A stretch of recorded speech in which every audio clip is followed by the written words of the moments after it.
요셉의 형들이 왜 요셉을 알아보지 못했을까? 요셉의 외모가 변했기 때문입니다.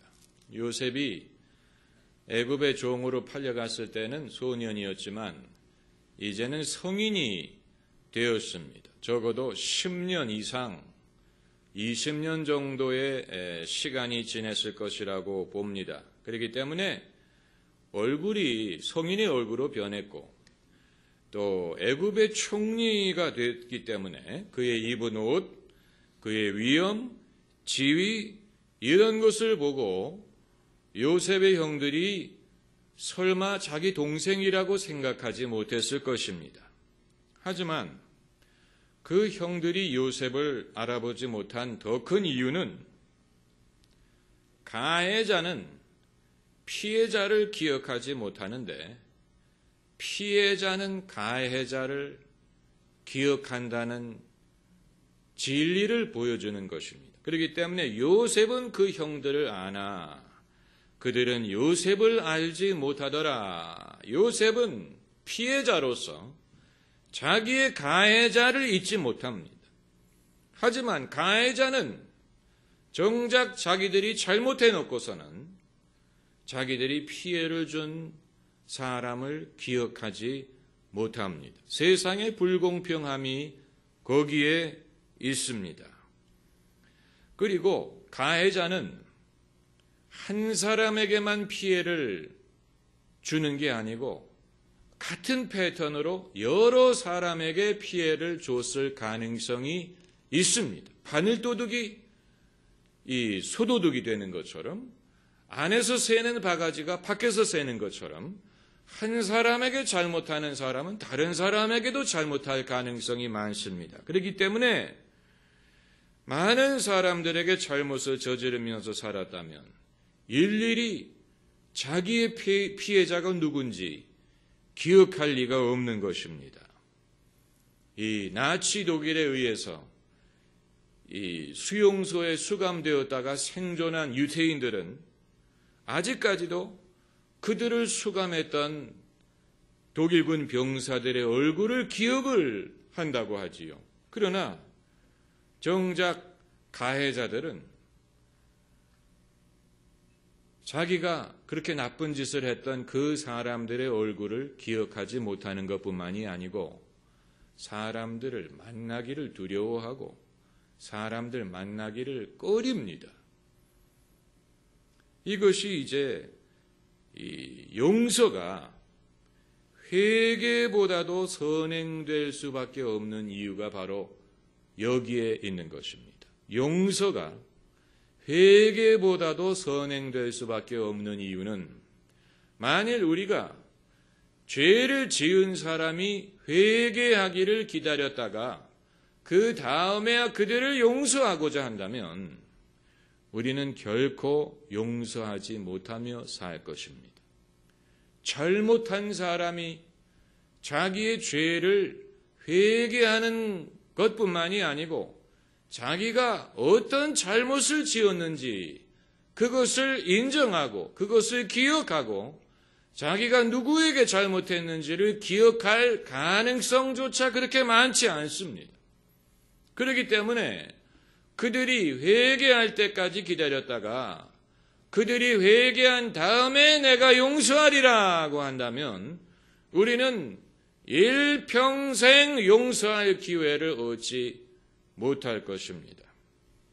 우리가 일본의 예를 봐서 알지만 위안부 문제에 대해서 지금까지도 그들은 사과하려고 하지 않고 회개하려고 하지 않습니다. 물론 이것은 그 잘못을 행한 자들은 벌써 세상을 거의 떠났을 것입니다. 그 자손들에게 우리가 사과를 요구하는 것이지만 그들이 결코 그 사실을 인정하려고 하지 않는 것뿐만이 아니고 아마 자기들이 어떤 짓을 했는지를 기억하려고 하지도 않을 것입니다. 이것이 가해자의 속성입니다. 피해자는 기억을 합니다. 자기가 받은 상처, 자기가 받은 피해를 기억합니다. 잊을 수가 없지요.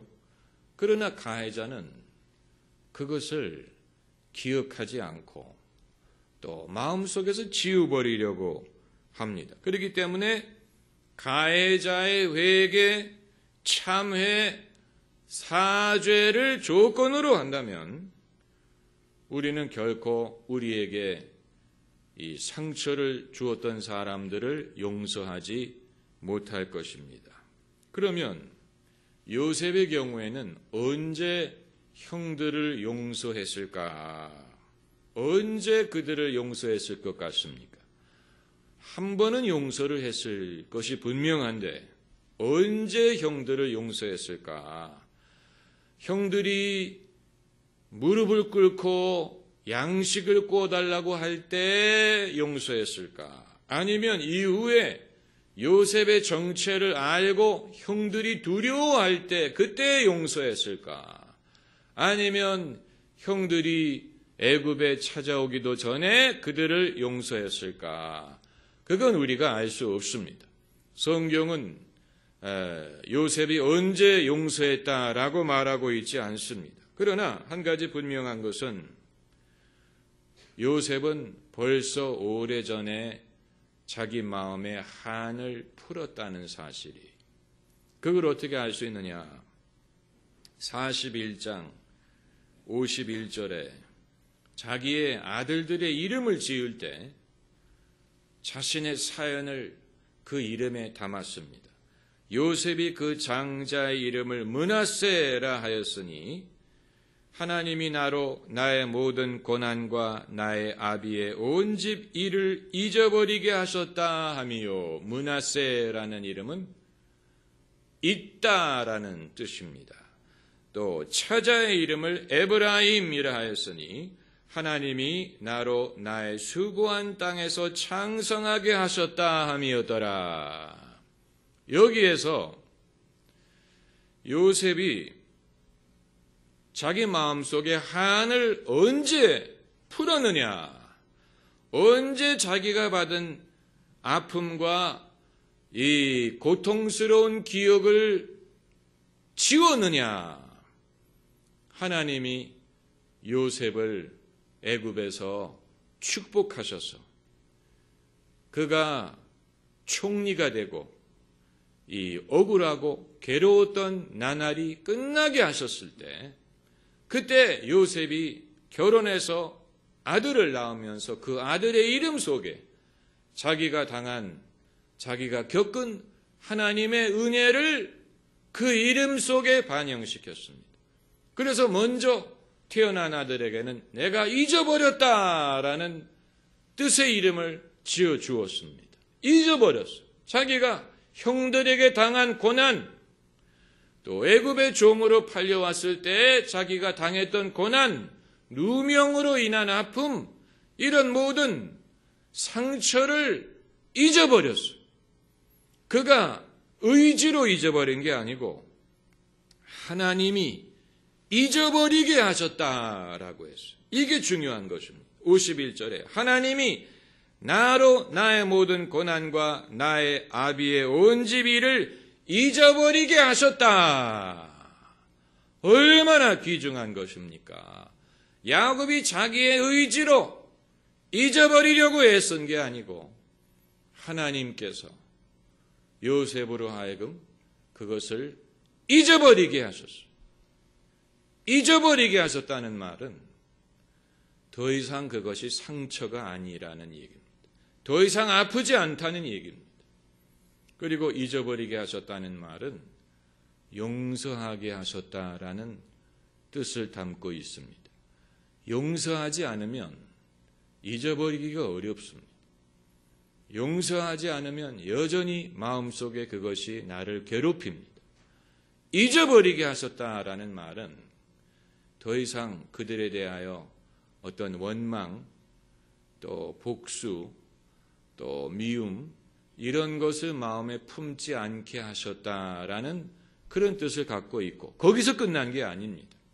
하나님이 하시는 일이 잊어버리는 데서 끝나는 게 아니고, 그 다음에 처자의 이름을 에브라임이라 하셨으니 하나님이 나로 나의 수고한 땅에서 창성하게 하셨다. 그러니까 요셉의 경우에는 자기의 이 페인풀한 고통스러운 과거를 잊어버리고 정리한 것뿐만이 아니고 애굽에서 하나님이 그를 창성하게 하시는 경험을 통하여 이제는 마음속에 어떤 박탈감이라든가 또 자신의 어떤 이 초라함이라든가 열등감이라든가 또 그의 마음속에 보상의식이라든가 이런 것이 더 이상 남아있지 못하도록 애굽에서 하나님이 요셉에게 주신 모든 성공이 그 이전에 그가 겪었던 모든 아픔과 수고보다도 더 크게 하신 것입니다. 이것만으로 요셉은 마음속에 한을 풀고 더 이상 마음속에 어떤 과거에 대한 미련을 가질 필요가 없게 하신 것입니다. 여러분, 이것이 온전한 내적 치유의 전형이라고 보면 됩니다. 온전한 내적 치유. 창세기에 벌써 온전한 내적 치유의 원형 표상이 나와 있습니다. 왜 온전한이라는 말을 쓰느냐? 부분적인 치유를 경험하는 사람들도 많이 있어요. 부분적인 치유. 그러나 하나님이 허락하시는 온전한 내적인 치유는 과거에 받았던 아픔을 낫게 해주시는 것뿐만이 아니고 이후에 하나님이 주시는 축복으로 말미암아 그 이전에 내가 겪었던 수고라든가 또 초라함이라든가 억울함이라든가 또 불행함을 커버하고도 남는 그런 이 하나님의 축복의 분깃을 누림으로써 더 이상 과거에 대해서 연연하지 않고 더 이상 과거에 매여 있지 않고 이제 더 이상 자기의 불행한 과거를 돌아볼 필요가 없게 하시는 것입니다. 여러분, 이것이 하나님이 주시는 온전한 치유의 모습이 요셉이 이러한 치유를 받았다는 것은 우리 모두도 이러한 치유를 경험할 수 있다는 것을 보여줍니다. 왜 어떤 사람은 이런 온전한 치유를 경험하고 어떤 사람은 경험하지 못하느냐? 그건 별개의 주제입니다. 그건 별개의 주제. 아마 예수께서 산상수훈에서 그 이유를 설명하셨는지도 모릅니다.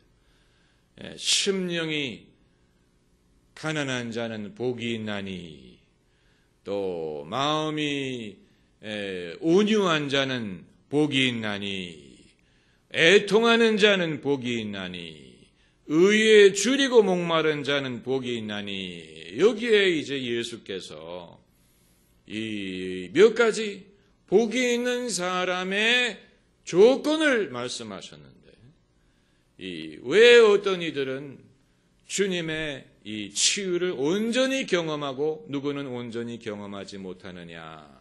아마도 그 사람이 과연 심령이 얼마만큼 가난하냐? 그 사람이 얼마만큼 온유하냐? 얼마만큼 그 사람이 애통했느냐? 그 사람이 얼마만큼 의에 줄이고 목말랐느냐? 이런 차이점이 그 이유가 되지 않을까? 그렇게 우리는 생각할 수가 있는 것입니다. 남에 대해서 생각할 필요 없습니다. 내게 적용해서 생각하면 됩니다. 내가 과연 하나님이 뜻하시는 모든 치유를 누리면서 사느냐? 만일 누리지 못한다면 그건 하나님에게 이유가 있는 것도 아니고 내 부모님에게 이유가 있는 것도 아니고 요셉 같은 경우에는 자기 형들이 그렇게 못된 짓을 해서 그 형들에게 그렇게 상처를 입었음에도 불구하고 만일 요셉이 마음속에 형들에 대한 원망을 지우지 못하고 일평생 형들을 탓하면서 살았다면 모르긴 몰라도 므낫세도 없었을 것이고 에브라임도 없었을 것입니다. 또 그가 애굽에 왔을 때 자기에게 고통을 안겨준 사람들을 원망하고 탓하면서 살았다면 역시 요셉에게는 므낫세도 없고 에브라임도 불가능했을 것입니다. 그러나 요셉이 이 말도 안 되는 그런 억울함과 상처를 입었지만 그럼에도 하나님을 의지하고 그 마음이 겸손하고 온유하고 심령이 가난하고 그랬기 때문에 하나님이 그에게 복을 주셔서 므낫세도 가능하게 하시고 에브라임도 가능하게 하셨던 것입니다. 아마 여러분 중에 나는 므낫세까지는 얻을 수 있는데 에브라임까지는 자신이 없다 이렇게 생각하는 분도 계실 것입니다. 나는 과거의 아픔 정도까지는 잊어버릴 수 있는데 그러나 하나님이 나를 창성하게 하셔서 나의 수고, 내가 과거에 수고하고 고생한 것보다도 더 하나님이 더 큰 은총을 베푸셔서 내가 더 이상 과거의 고생을 기억하지 않는다. 이렇게까지 말할 수 있을지는 모르겠다라고 하신다면 그건 하나님이 인색해서 그런 것도 아니고 여러분이 운이 나빠서 그런 것도 아니고 좀 더 온유하지 못해서 그런 것입니다. 나의 자존심, 나의 교만, 나의 어떤 체면, 나의 의로움, 내가 나의 의로움을 증명하려고 한다든가, 내가 나의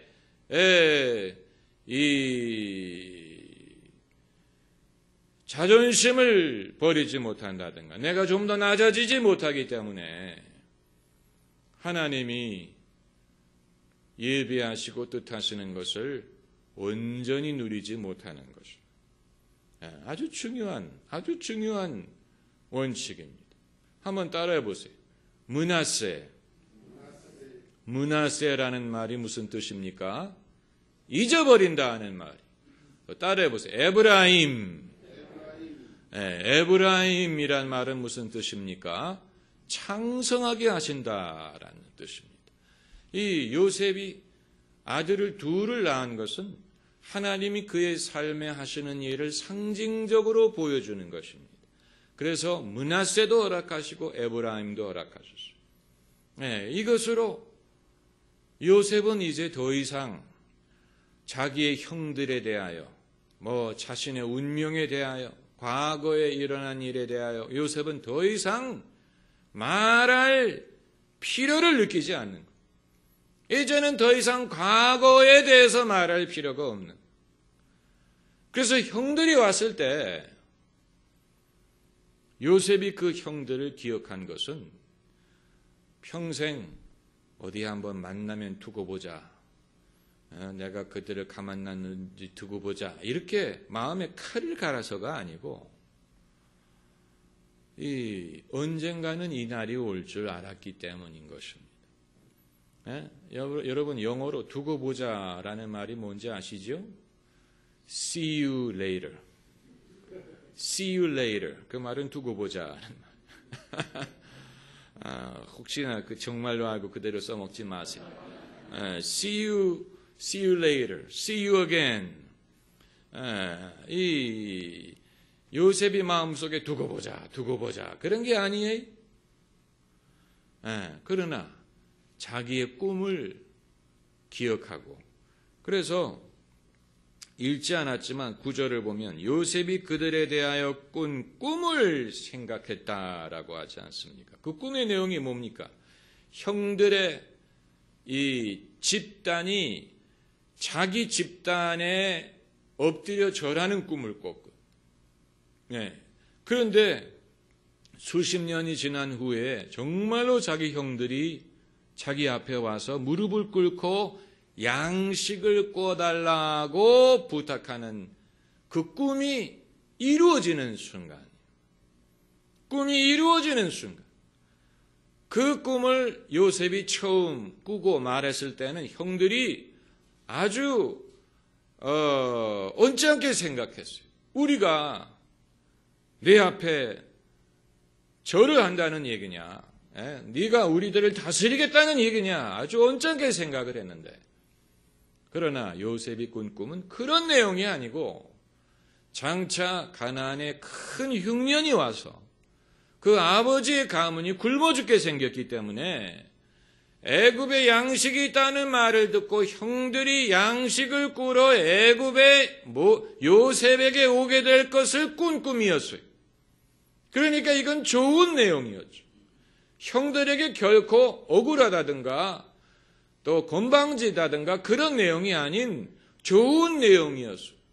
그러나 인간은 표면적으로 나타나는 것만을 생각하고 또 겉으로 드러나는 것만을 생각하기 때문에 이 형들이 동생에게 이 신세를 진다거나 동생의 도움을 청한다는 그 생각 자체를 그들은 거부한 거예요. 그 꿈이 이런 내용이었다는 것을 그들이 알았다면 요셉을 미워하지 않았을 것입니다. 우리는 이처럼 하나님이 세우시는 질서, 하나님이 높이시는 사람, 하나님이 쓰시는 사람, 이런 것에 대해서 인간적으로, 세상적으로 생각하기 때문에 인간적으로 생각하면 왜 저 사람이 나보다 높아지느냐? 왜 저 사람이 나보다 먼저 가느냐? 왜 저 사람이 나보다 더 올라가느냐? 이런 것만을 보고 시기하고 질투하고 못마땅하게 생각할 수 있지만 하나님의 의도는 결코 어느 한 사람이 다른 사람보다도 으뜸이 돼서 다른 사람들을 지배한다든가 다스린다든가 이렇게 하는 것이 하나님의 뜻이 아니고 하나님의 뜻은 예수님 말씀대로 천국에서 크고자 하는 자는 어떻게 해야 된다 그랬습니까? 천국에서 크고자 하는 자는 모든 사람의 종이 되고 천국에서 먼저 되려고 하는 자는 많은 사람을 섬겨야 된다. 그러니까 요셉이 으뜸이 됐다는 의미는 그가 이방인처럼 남들을 지배하고 다스린다는 뜻이 아니고 결국은 요셉이 많은 사람의 종이 되고 많은 사람을 섬기게 될 것이라는 의미인 것입니다. 할렐루야. 할렐루야. 네, 우리가 그것을 모르면 하나님의 질서와 하나님의 하시는 일에 대하여 우리가 마음속에 불평과 또 시기와 질투와 그리고 불순종을 피할 수가 없는 것입니다. 하나님은 요셉 개인의 영광을 위하여 이런 모든 것들을 계획하신 것이 아니에요. 이것이 이제 사람의 생각이 하나님의 지혜를 따라가지 못하는 부분입니다. 우리 믿는 자에게, 구원을 입은 자들에게 하나님의 지혜와 하나님의 능력은 무엇이라고 했습니까? 고린도전서에 그리스도의 십자가. 그리스도의 십자가는 유대인들에게는 거치는 것이요 헬라인에게는 미련한 것이로되 우리 구원받은 자에게는 하나님의 능력이요 하나님의 지혜니라. 무엇이? 예수님이 사람들 앞에 순환을 당하시고 십자가를 당하신 그것을 통하여 하나님의 능력과 지혜를 나타내신 것입니다. 이것은 예수님에게만 국한된 것이 아니고 하나님이 하시는 모든 일이 그렇습니다. 하나님이 하시는 모든 일은 요셉을 하나님이 높이신다고 했을 때 다윗을 높이시든 아브라함을 높이시든 그것을 통하여 그 사람이 영광받게 하려는 게 목적이 아니고 그 사람이 하늘의 미랄처럼 고난을 당하고 시련을 당함으로 그것을 통하여 많은 사람들이 유익을 입고 혜택을 입고 하나님의 은혜를 경험하게 하기 위한 것입니다. 아주 중요한 것입니다. 그 형들은 미련하게 이 시점까지 그것을 깨닫지 못했지만 요셉은 자기의 당한 경험을 통하여 그것을 벌써 배웠어요. 그걸 벌써 배웠어요. 왜 하나님이 자기에게 이런 일을 경험하게 하시는지를 배웠어요. 그렇기 때문에 형들이 그 꿈 내용대로 찾아왔을 때 요셉은 그것을 자신의 어떤 복수라든가 안갚음의 기회로 삼을 생각은 추호도 없었어요. 네. 만약에 요셉이 그것을 생각했다면 요셉은 자신의 경험을 통해서 배우지 못한 것입니다. 아마 여러분 중에 나는 억울하다. 나는 억울하게 피해자가 됐다.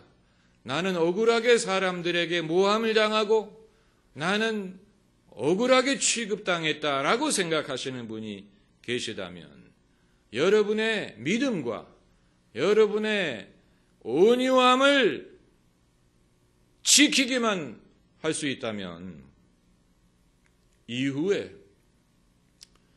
여러분을 과거에 억울하게 느끼게 만들었던 이들이 여러분에게 와서 도움을 청하는 날이 올 수도 있습니다. 네. 여러분, 그리고 여러분은 그 순간에 정말 순수한 마음으로 도움을 주려고 하고, 그때 당신이 과거에 나를 어떻게 하더니 꼴 좋다, 이런 마음이 남아있지 않을 것입니다. 만약에 남아있다면 그 사람이 오지도 않습니다. 도움을 청하러 오지도 않습니다. 그런 마음이 남아있으면 오지도 않습니다. 그렇기 때문에 므낫세와 에브라임 한 번만 더 따라해보세요. 므낫세와 에브라임. 이제라도 여러분 아들 둘을 더 낳으셔서 이름을 지으세요. 므낫세와 에브라임. 얼마나 좋은 이름입니까? 얼마나 좋은 이름입니까? 요셉의 신앙 간증은 그 아들의 이름을 보면 됩니다. 아들의 이름을 보면 아버지의 신앙 간증이 거기에 담겨져 있어요. 얼마나 귀한 것인지 모릅니다. 그렇기 때문에 가해자가 회개를 하면 얼마나 좋겠습니까? 가해자가 먼저 잘못했다 하고 회개를 하면 얼마나 좋겠습니까? 그러나 그것을 바라다가는 우리만 손해를 봅니다.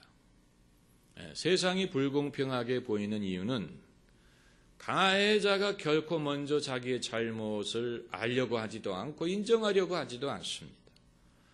그럼에도 불구하고 우리가 그들을 용서해야 됩니다. 왜 그러냐? 남이 나에게 상처를 준 것도 억울한데 내가 일평생 그들 때문에 마음속에 칼을 갈면서 산다면 그건 더블로 억울한 것입니다. 안 그렇습니까? 누가 나에게 상처를 준 것도 억울한데 그것 때문에 내가 일평생 마음속에 아픔을 가지고 원망을 가지고 산다면 나만 손해죠. 나만 억울한 것이죠.